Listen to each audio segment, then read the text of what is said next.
ওম শান্তি 20 জুন 2021 বৰ্ষ প্ৰাতঃ মুৰলী অব্যক্ত বাপদাদা ৰিভাইজ তাৰিখ 22 জানুৱাৰী 1988 বৰ্ষ শীৰ্ষক বাক্য সাহসৰ প্ৰথম খোজ সমৰ্পণ হোৱা অৰ্থাৎ পিতা ব্ৰহ্মাৰ জীৱন কাহিনী।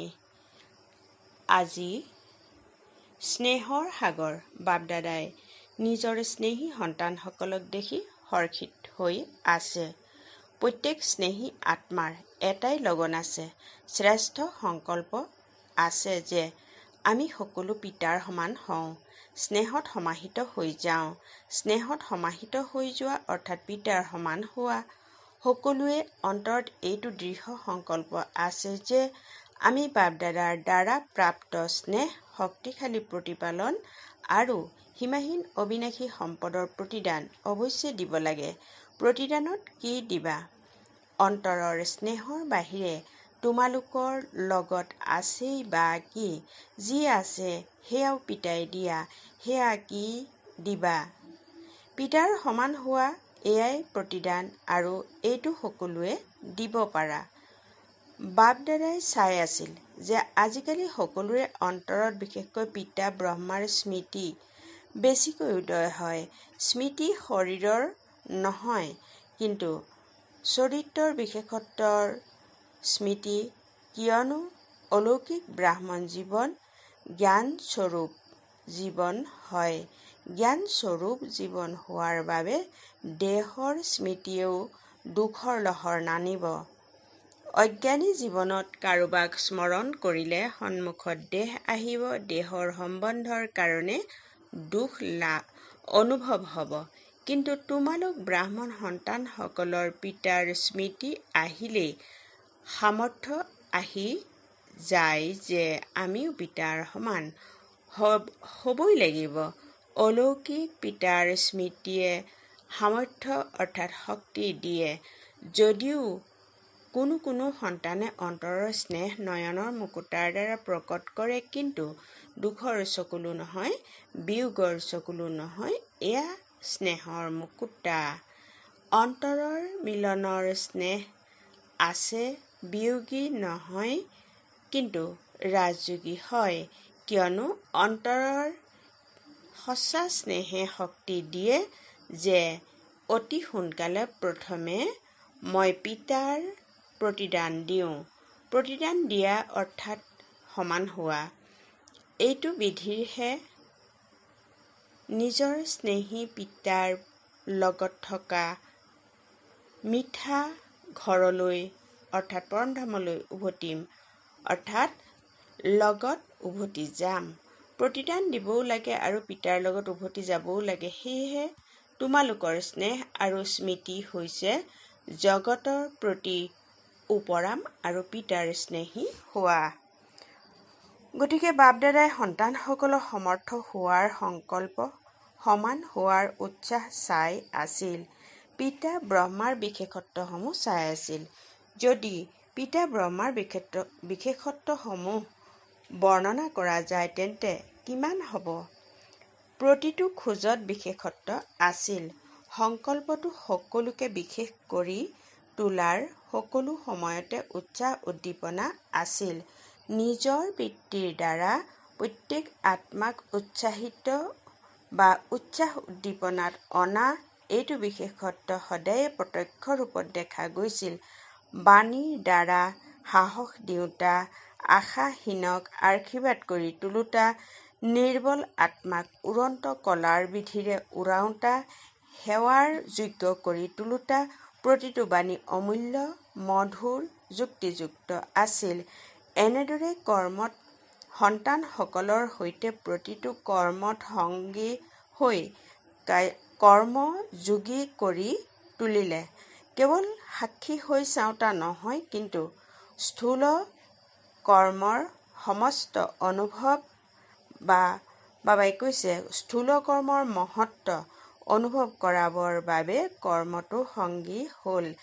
যি কৰ্ম মই কৰিম, মোক দেখি সন্তানসকলে স্বতঃ কৰিব, এইটো পাঠ সদায় কৰ্মৰে কৰি পঢ়ালে সম্বন্ধ সম্পৰ্কত সৰু ল'ৰা ছোৱালীকো সম্বন্ধেৰে সৰু ল'ৰা ছোৱালীৰ নিচিনা হৈ আনন্দিত কৰিলে বানপ্ৰস্থীসকলকো বানপ্ৰস্থী ৰূপেৰে অনুভৱী হৈ সম্বন্ধ সম্পৰ্কৰে সদায় উৎসাহ উদ্দীপনাত আনিলে।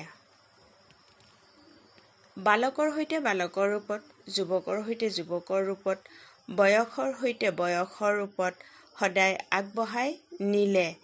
সদায় সম্বন্ধ সম্পৰ্কৰে সকলোকে আপোনতাৰ অনুভৱ কৰালে। সৰু ল'ৰা ছোৱালীয়েও ক'ব যে যিমান মোক বাবাই মৰম কৰে সিমান কাকো নকৰে।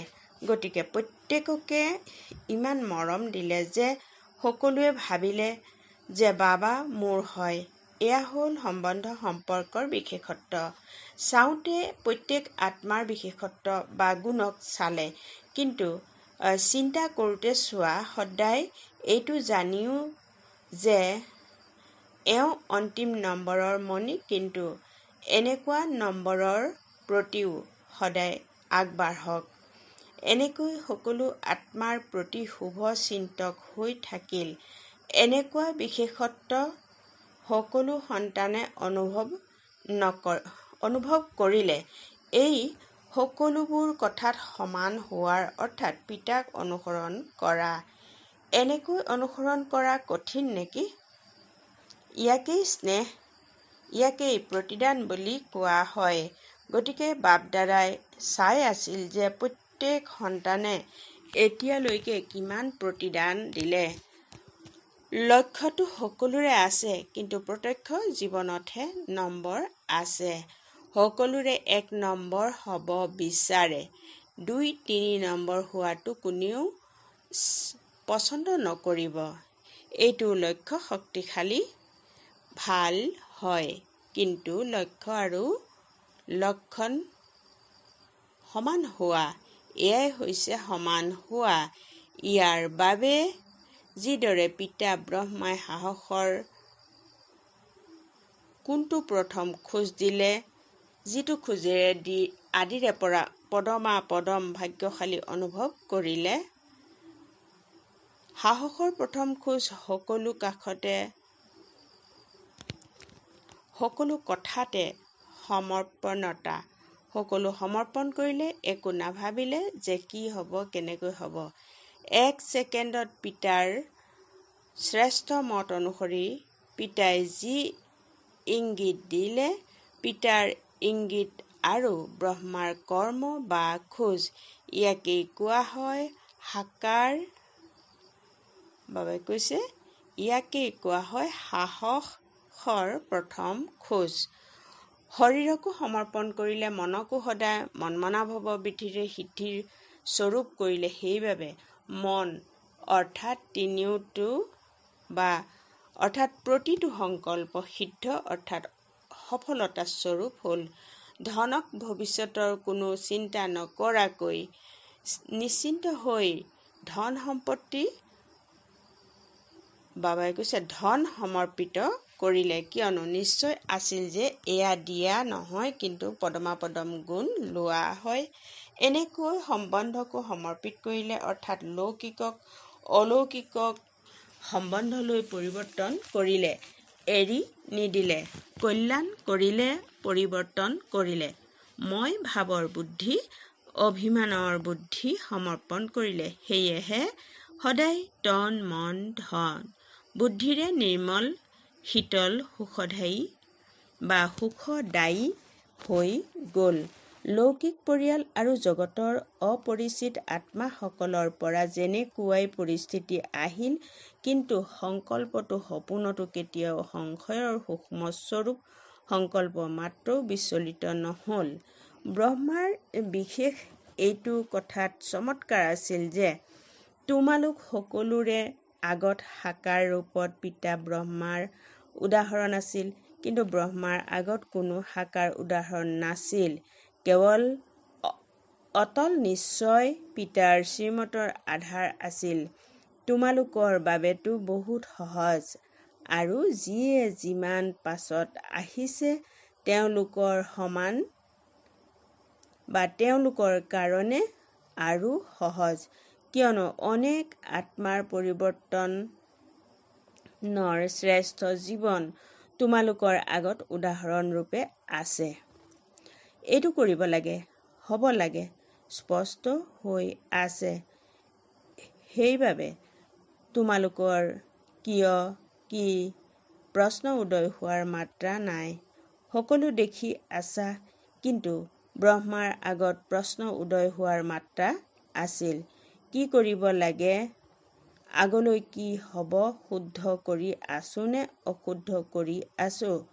সংকল্প উদয় হোৱা সম্ভৱ আছিল, কিন্তু সম্ভৱক অসম্ভৱ কৰিলে।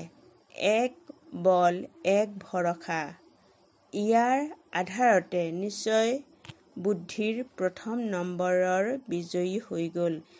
এই সমৰ্পণতাৰ কাৰণে বুদ্ধি সদায় পাতল হৈ থাকিল, বুদ্ধিত বোজা নাথাকিল, মন নিশ্চিন্ত হৈ থাকিল।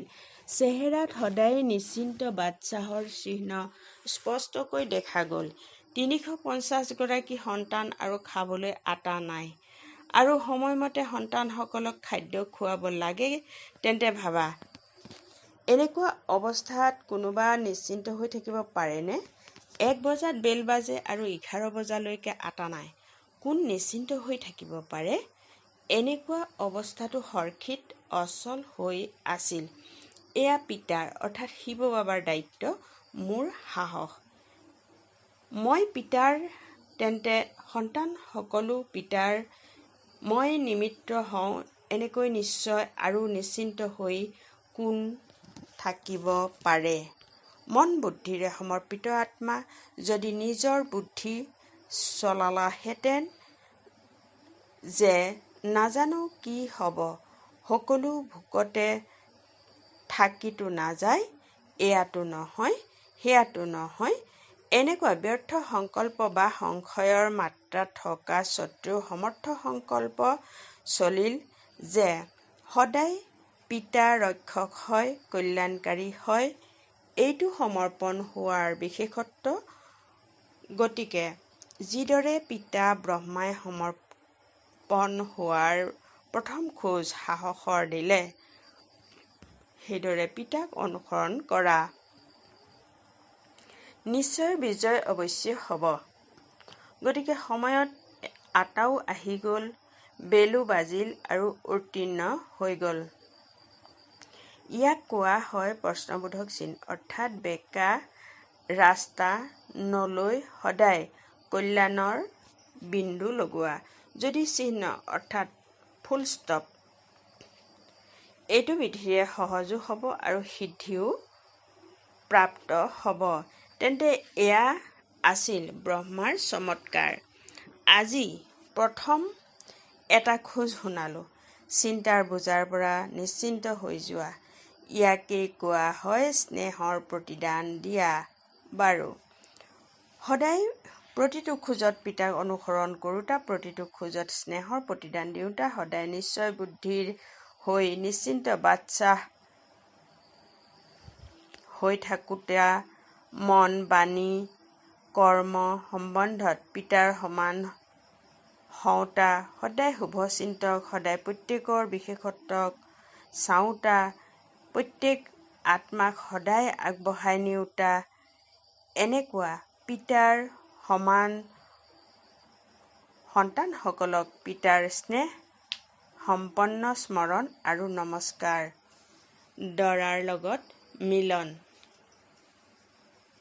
১ নম্বৰ, নিজক উচ্চতকৈ উচ্চ পিতাৰ উচ্চতকৈ উচ্চ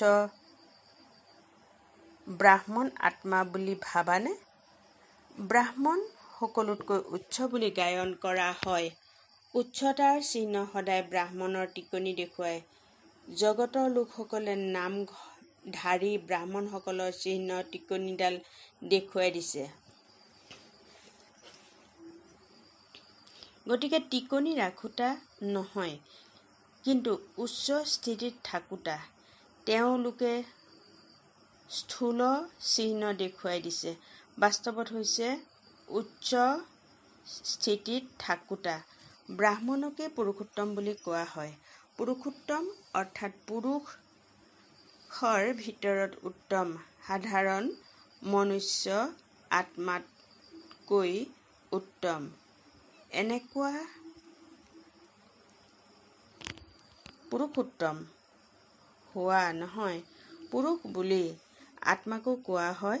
শ্ৰেষ্ঠ আত্মা হওঁতা অৰ্থাৎ পুৰুষৰ পৰা উত্তম পুৰুষ হওঁতা। বাবাই কৈছে দেৱতাসকলকো পুৰুষোত্তম বুলি কয়, কিয়নো দেৱ আত্মা হয়। তোমালোক দেৱ আত্মাসকলতকৈও উচ্চ ব্ৰাহ্মণ হোৱা। এইটো নিচা যাতে সদায় থাকে। বাবাই কৈছে এইটো নিচা যাতে সদায় থাকে।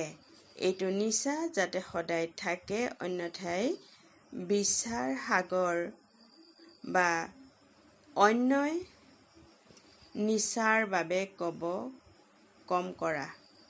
আত্মিক নিচাৰ বাবে পিতাই কয় বঢ়াই যোৱা, কিয়নো এয়া হানিকাৰক নহয়। বাকী সকলো নিচা হানিকাৰক। এয়া হৈছে উন্নতি কৰাওঁতা, সেয়া হৈছে অধোগতি কৰাওঁতা। যদি আত্মিক নিচা নাইকিয়া হৈ যায়, তেন্তে পুৰণি সৃষ্টিৰ স্মৃতি আহি যাব। নিচা বাঢ়ি থাকিলে তেতিয়া নতুন সৃষ্টিৰ স্মৃতি থাকিব। এই ব্ৰাহ্মণ সংসাৰো নতুন সংসাৰ।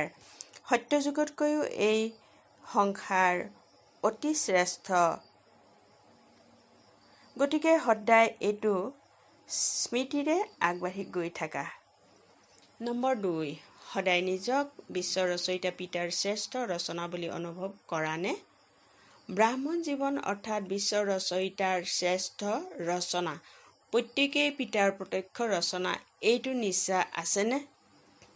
জগতৰ লোকেতো নজনাকৈয়ে কেৱল কয় যে আমাক ভগৱানে জমা দিছে। তোমালোকেও আগতে নজনাকৈ কৈছিলা, কিন্তু এতিয়া জানা যে আমি শিৱবংশী ব্ৰহ্মা কুমাৰী। গতিকে এতিয়া জ্ঞানৰ আধাৰত বোধগম্য হৈ কোৱা যে আমাক ভগৱানে জন্ম দিছে, আমি মুখ বংশাৱলী হওঁ। প্ৰত্যক্ষভাৱে পিতাই ব্ৰহ্মাৰ দ্বাৰা ৰচনা ৰচিছে, কিন্তু বাপ দাদা বা মাতা পিতাৰ ৰচনা হোৱা ভগৱানৰ প্ৰত্যক্ষ ৰচনা এয়া এতিয়া অনুভৱেৰে ক'ব পাৰা। তেন্তে ভগৱানৰ ৰচনা কিমান শ্ৰেষ্ঠ হ'ব? যেনেকুৱা ৰচয়িতা তেনেকুৱা ৰচনা হ'ব নহয় জানো? এইটো নিচা আৰু আনন্দ সদায় থাকেনে? নিজক সাধাৰণ বুলিতো নাভাবা। এইটো ৰহস্য যেতিয়া বুদ্ধিত আহি যায়, তেতিয়া সদায় আত্মিক নিচা আৰু আনন্দ চেহেৰাত বা চলনত স্ৰত থাকে। তোমালোকৰ চেহেৰা দেখি কাৰোবাৰ অনুভৱ হওক যে সঁচাকৈ এয়া শ্ৰেষ্ঠ ৰচয়িতাৰ ৰচনা হওক। যেনেকৈ ৰজাৰ ৰাজকুমাৰী থাকিলে তেতিয়া তেওঁৰ চলনৰ দ্বাৰা গম পোৱা যায় যে এওঁ ৰাজকীয় পৰিয়ালৰ হয়, এওঁ চহকী ঘৰৰ বা এওঁ সাধাৰণ ঘৰৰ হয়, তেনেকৈ তোমালোকৰ চলনৰ দ্বাৰা চেহেৰাৰ দ্বাৰা অনুভৱ হওক যে এওঁলোক উচ্চ ৰচনা, উচ্চ পিতাৰ সন্তান। কুমাৰীসকলৰ সৈতে কন্যাসকল 100 ব্ৰাহ্মণতকৈ উত্তম বুলি গায়ন কৰা হৈছে। এই মহিমা কিয় কৰা হয়? কিয়নো যিমানে নিজে শ্ৰেষ্ঠ হবা, সিমানে আনকো শ্ৰেষ্ঠ কৰি থাকিবা বা গঢ়িব পাৰিবা। তেন্তে শ্ৰেষ্ঠ আত্মা হোৱা। এইটো আনন্দ থাকেনে?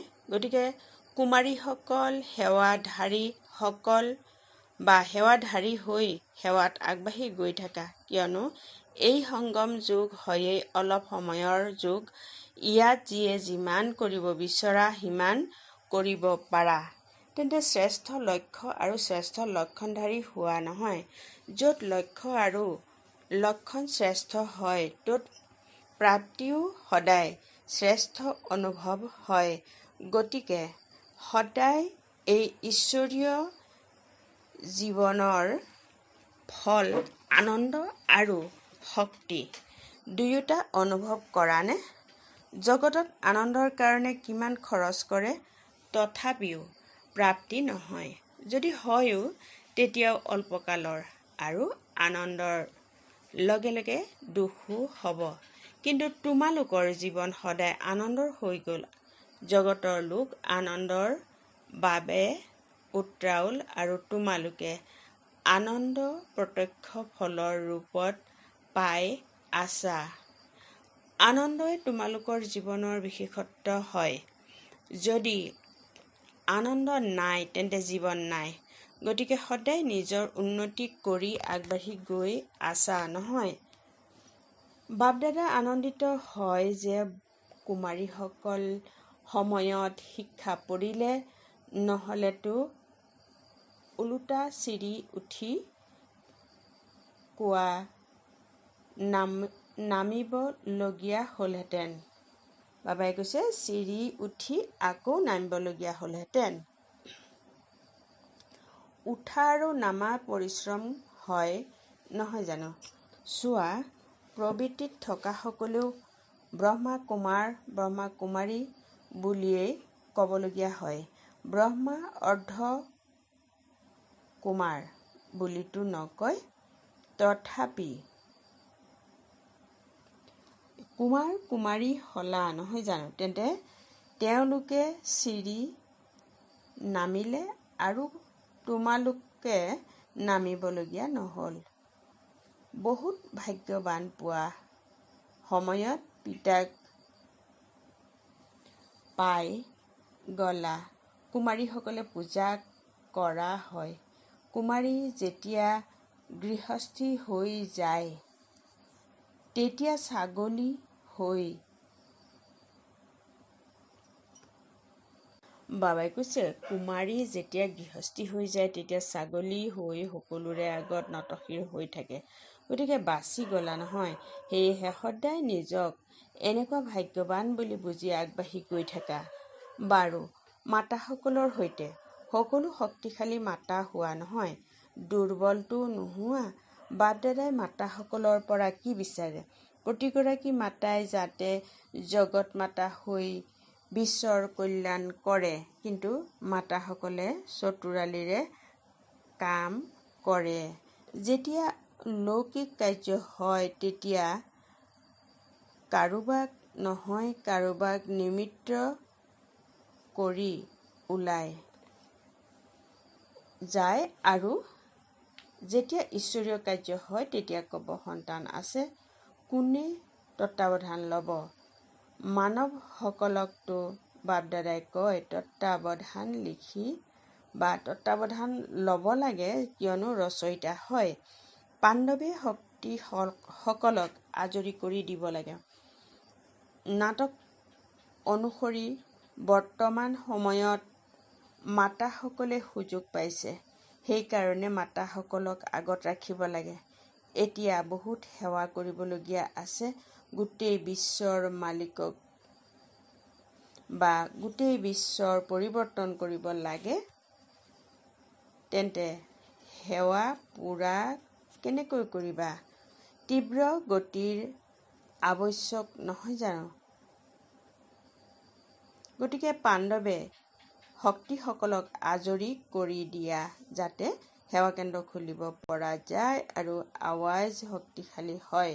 ভাল বাৰু। বৰদান। সৰ্বৰূপেৰে সৰ্বসম্বন্ধেৰে নিজৰ সকলো পিতাৰ আগত অৰ্পণ কৰোঁতা সঁচা স্নেহী হোৱা। যাৰ প্ৰতি অতি স্নেহ থাকে তেওঁৰ বাবে সকলোকে একাষৰীয়া কৰি সকলো তেওঁৰ আগত অৰ্পণ কৰি দিয়ে। যেনেকৈ পিতাৰ সন্তানসকলৰ প্ৰতি স্নেহ আছে, সেইকাৰণে সদাকালৰ সুখৰ প্ৰাপ্তি স্নেহী সন্তানসকলক কৰায়। বাকী সকলোকে মুক্তিধামত বহুৱাই দিয়ে। তেনেকৈ সন্তানসকলৰ স্নেহৰ প্ৰমাণ হৈছে সৰ্বৰূপেৰে সৰ্বসম্বন্ধেৰে নিজৰ সকলো পিতাৰ আগত অৰ্পণ কৰা। যদি স্নেহ আছে, অৰ্পণ কৰা। য'ত স্নেহ আছে ত'ত যোগ আছে, আৰু যোগ থাকিলে সহযোগ থাকে। এটাও সম্পদ মনমতত ব্যৰ্থত হেৰুৱাব নোৱাৰে। শ্লোগান: সাকাৰ কৰ্মত পিতা ব্ৰহ্মাক আৰু অশৰীৰী হোৱাত নিৰাকাৰ পিতাক অনুসৰণ কৰা। ওম শান্তি।